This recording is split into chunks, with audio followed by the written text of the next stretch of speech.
I want to start by saying this is just my perspective, based on what I see and hear every day as an Uber and Lyft driver. A lot of people don't realize how easy it is to become homeless.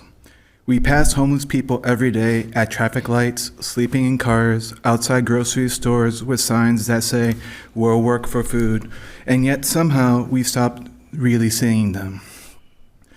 Many people assume homelessness is caused by bad decisions or laziness, but from talking to people regularly, I've learned it's often much simpler and much scarier than that. You can lose your home because you can't afford rent anymore.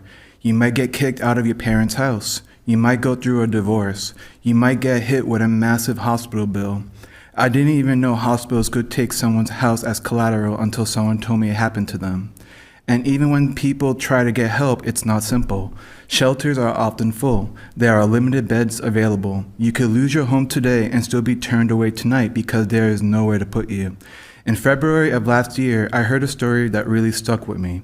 A woman froze to death behind a Home Depot. She had nowhere to go, no place to sleep. It was freezing cold. She died and it didn't even make the news.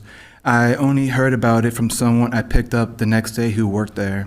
That was a real person, someone with a name, and most of us never even knew she existed.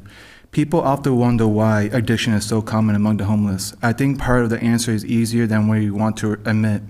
Imagine living outside, cold every night, hungry, never feeling safe, never knowing where you sleep. There's only so much stress a human nervous system can take before it breaks. Most people don't use substances because they're having fun. They use them to numb pain, to survive conditions that feel unbearable. That doesn't excuse addiction, but it helps explain it.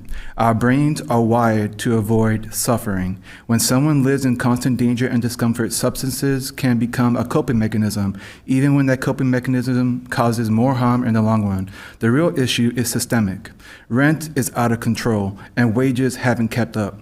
If the lowest paying job in the area pays $13 an hour, a person working full-time should be able to afford a modest one-bedroom apartment without constant stress. But the reality is many people are already working nonstop and still falling behind.